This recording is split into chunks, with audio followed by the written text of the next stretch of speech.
Hello, everyone, and welcome back to the adventures of the Presidential Investigation Inquisitors. This is our 5th session of the Mansions of Madness, so if you missed any of the previous episodes, they can be found at the link here and in the description. That's pretty crazy. We are already on episode 5. It's been good to be back. Agreed. I miss playing these games with you guys. You don't even remember playing in the past, Joe. How do you miss it? I remember enough. Do you know who Thorne is? Of course. He is the Sheriff of Dunsmouth. Well, not quite. All right, let's get started, guys. We left off last time after having dinner at the Gamble Suites, but do one of you want to give us a recap of last session? I can do it, Ben. Thanks, Obama. We started last session with Joe stuck in a room with a dead body. We were able to finally get him out of there. And then we left the house to go talk to Seb Watkins, a farmer on neighboring plot of land. He started shooting at us, though. The police showed up, both the sheriff and a deputy named Reiner, and as we were heading back to town with Reiner, the sheriff killed Seb Watkins, presumably in self-defense. Finally, we talked with Edith and Hank at the Gamble Suites and found out that the people who lived in the Fitzgerald Estate before Arthur Cornthwaite was the Curran family, and that they sacrificed animals at the very least. Arthur Curran had tried to murder Edith, but was stopped by the sheriff and fled into the house, but was never found. Hank said we can stay at the suites tonight, but that we need to leave tomorrow since we upset it by asking about the Curwans. Thanks, that was a good recap, Obama. It definitely made me realize how strange the sheriff shooting Seb was. Seb was on the porch, and the sheriff at least made it all the way up there. Then he supposedly shoots Seb in self-defense. That seems strange. Well, before we get too far in things, I wanted to do improvements, and to do them slightly differently. I'm not a big fan of the base rules for Call of Cthulhu improvements, so I was thinking that instead of trying an improvement on skills you succeeded on since last time, everyone can pick 4 skills and immediately increase them by 1d10. Does that sound good to everyone? I like that better, I think. Means that we actually get to improve something instead of just a chance to do so. Yeah, sounds good to me. All right, do you guys want to pick your 3 skills and let the audience know what skills you chose and how much they improved by? I'm improving my spot hidden by 8, my first aid by 10, my mechanical repair by 1, and my driving skill by 5. I'm improving my persuade by 6, my fast talk by 3, my handgun firearms skill by 3, and my listen by 10. All right, I rolled pretty terribly except for 1 roll, but I'll increase my persuade by 1, my spot hidden by 2, my library use by 1, and my rifle firearm skill by 10. I feel like I'm going to be needing a weapons skill of some sort. That was a truly terrible roll, Obama. I know, yeah, I got pretty unlucky. Well, now that all of that is done, we will pick up right where we left off. Hank and Edith just left you all in the dining room. Sheriff Whitford said that he would come here first thing in the morning to talk to you guys about the death of Seb Watkins, and you haven't told anyone you found a dead body in the house yet. If the sheriff is in the cult, I don't think that we should tell anyone about the dead body. But it also sounds like he went after the Curran guy. And Seb did seem to be off his rocker too. Takes one to know one. It is going to look pretty bad if we don't tell the sheriff, and they find out somehow. Better than us telling the sheriff and he killing us, though. I think if the sheriff wanted to kill us, he would have tried already. He could have just snuck up to the house, and instead of it being the reporter guy with an axe, it could have just as easily been the sheriff with a gun. So we are telling the sheriff about the body then. You guys never listen to me, and it always goes poorly. I'm telling you, we can't tell the sheriff. Besides, he wouldn't let us explore the house anymore, and we still need to either verify that the body is Arthur Cornthwaite or find his actual body. Fine, we will listen to you this time, Donald. The sheriff is still wanting to come talk to us in the morning about Seb's death. After that, we can head back up to the house. Thank you, Obama. I'm telling you, I know Ben. And he was thinking we would tell the sheriff, so we just have to keep him guessing. Well, you all have a fitful sleep. Thoughts of Seb Watkins shooting at you and strange creatures dwelling in the Fitzgerald Estate haunt your dreams. But eventually morning comes, and with it, a new day. Sheriff Whitford comes by as the 3 of you are eating breakfast, which was left outside your doors when you first woke up. Good, you didn't try to run away. Now tell me why you were up at the Watkins farm last night, and why Seb was shooting at you. We don't know why he was shooting at us. We were just driving up to talk to him. Why did you want to talk to him? Haven't you conducted an investigation before? Talking to the neighbors is like the 3rd step. If you lot are actual investigators. I've heard that line before. You have the look of people who have seen things that most others wouldn't believe. I doubt very much that you are just private investigators. Well, we have seen our fair share, but we are just investigators at the end of the day. I used to be a professor. Joe was a dock worker. Donald has always been a rich socialite.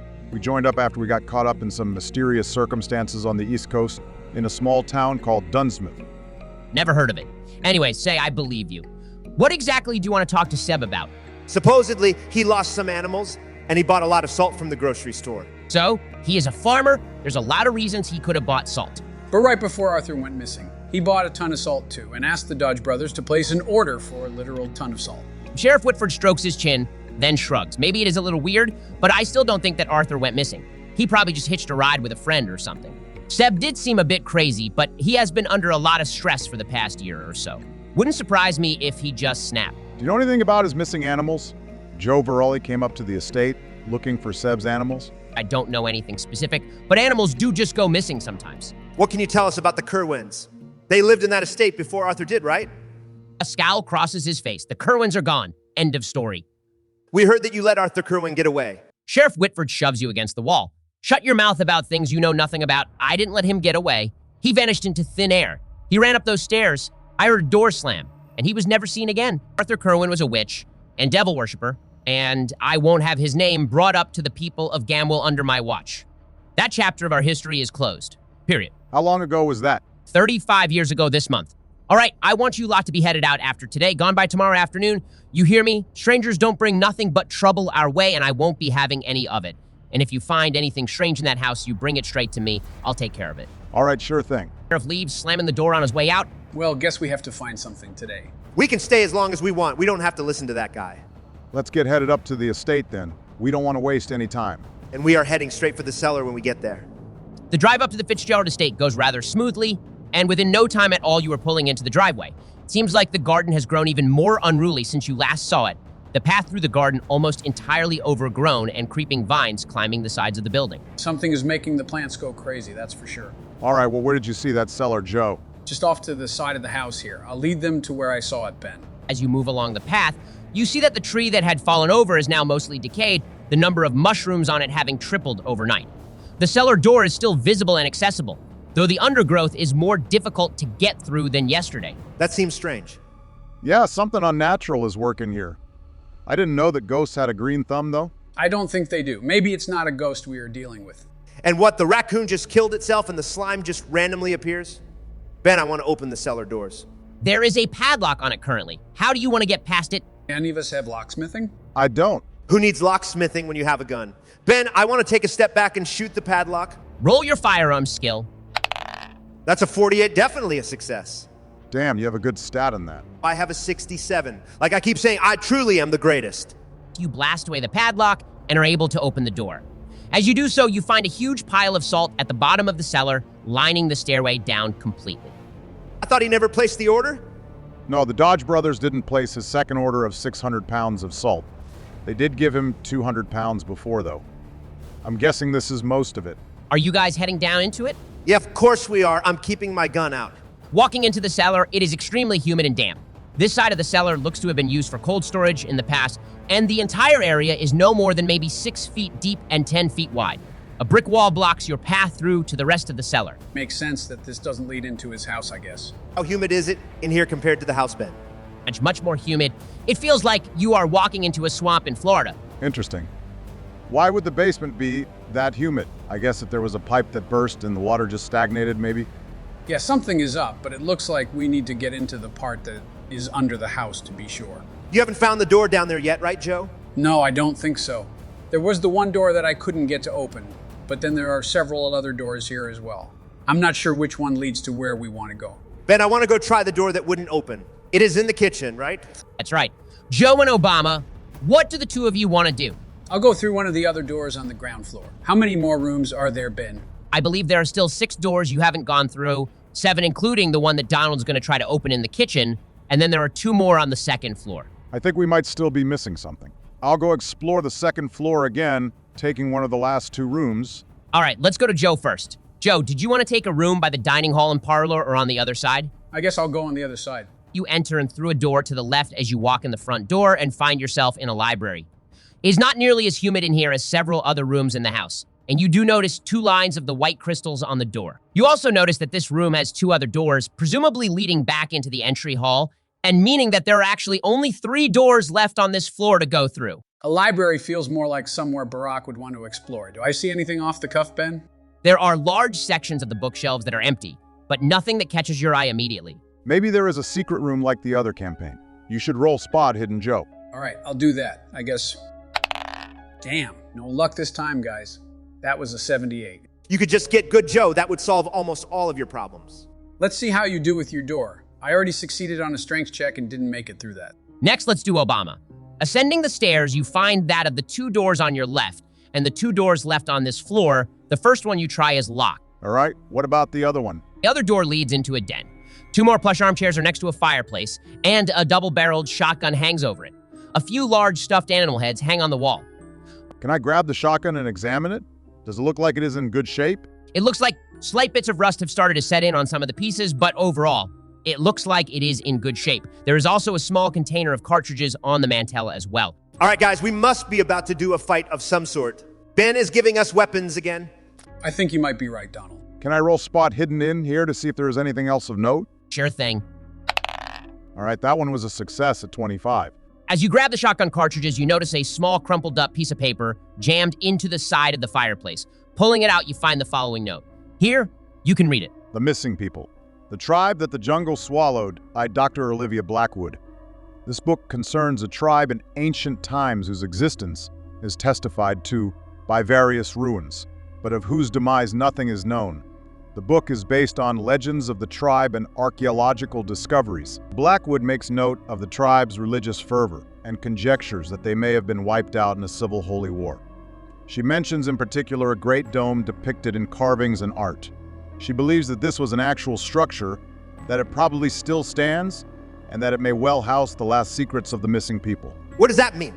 Maybe Arthur went searching for this great dome. If he found it, maybe he brought something back? Good thinking, Joe. I think you might be right. All right, nothing else in this room, Ben? Nothing else of note. All right, finally, let's move over to Donald. Donald, you reach the door that Joe had tried to break through, and again, find it stuck. The doorknob turns, it doesn't feel locked, just stuck. All right, I want to try to pry it open. Roll strengths. Easy. I got a 57, which is a regular success. The door doesn't budge. As you slam your shoulder into it, you do hear a weird squelching noise, however, not coming from the door, but from the sink over on the other side of the room. That's weird. If I push on the door again, do I hear the squelch again? You can try. Do you want to roll strength again? Of course. I swear, I get the best rolls possible for humanity. Honestly, I might have transcended humanity at this point. Shut up, Donald. What did you get? 3. Extreme success. You aren't going to hide behind this door anymore, Ben. The door splinters as you slam into it again, and the squelching noise intensifies. Just past the door, you see a pulsing mass of green vegetation and slime. You also hear the sink behind you explode, and looking over your shoulder, see a long tentacle of this stuff erupting out of the pipes. It takes a second to understand what you are seeing. Do you want to roll sanity? What the hell is it? Not something we've seen before, that's for sure. You are always trying to kill me, Ben, but I'm getting out of here, I swear. All right, I'll roll sanity. That's a 52, and I have a 55. All right, you take 4 points of sanity damage, but the clear and present danger you are in keeps your mind sharp. So what am I up against? So the pulsing mass through the door rears up and is about to strike. Since you succeeded on the sanity check, I'll let you take the first action, though. Do we hear anything? You definitely hear loud crashing and presumably a yell from Donald in the kitchen. All right, I'll rush over there to help him out. I'll rush downstairs to try to help too. All right, Obama, as you get to the staircase, the ceiling above you explodes and a similar green tentacle comes surging out of it. Joe, you see this happening above you, but don't have time to process it before the ground before you exploded in a similar manner, exposing the basement below and the writhing green mass below your feet. Do you both want to make sanity checks too? That's a 56, which is a failure for me. It's 49 for me. Barely a success. All right, Joe, you'll take 4 points of sanity damage, but be able to react first as well. Barack, you take 7 points of sanity damage and will not be able to react before the writhing monster. I think that this is where we should end the session for the day as well, and we can pick up next time with the fight against this monster. I still don't understand what we are fighting. Something tells me we weren't supposed to break into the basement. That seemed to really tick whatever this is all. Yeah, I'm not sure how this related to Arthur or the tribe that he was researching that vanished. Well, I wasn't going to be stopped from going wherever I want to go. Besides, we wanted to wrap up the investigation, and now we have wrapped it up. I think the more important thing we wanted to do was survive this encounter. Yeah, that is the more important thing for me, at least. Yeah, you needed an extreme success to break into the basement, so I didn't think you guys would trigger this quite yet, but also you found a lot of pieces of the puzzle too. Just missing a few links. All right, let me use my genius level intellect to put this all together in a nice little bow. There are 2 real options. 1, The Kerwin guy summoned some dark eldritch monster that lurked in the basement for a long time. Maybe he was a descendant of the tribe of people that went missing. And he carried with him some secret that resulted in this thing being freed. Arthur Cornthwaite just unluckily bought the house with the thing in the basement, and then it finally got him. That doesn't really explain the salt or why Seb lost his mind. Also, who would buy a house without at least looking in the basement? Yeah, I don't really think that adds up all the way, Donald. What was your other guess? Arthur Cornthwaite brought back this monster from his trip to South America. In that box I found exploded in the attic. He realized what happened and maybe used the salt in some sort of binding spell that stops the monster from moving throughout the house. Then Arthur accidentally locked himself in that room and wasn't able to continue the spell. So now the thing is loose. It escaped one night and ate Seb's animal named Bessie or whatever. That sounds better to me, but doesn't explain Arthur Kerwin's involvement with all of this. Well, I guess we will have to explore the options in our next session, if you guys survive at least.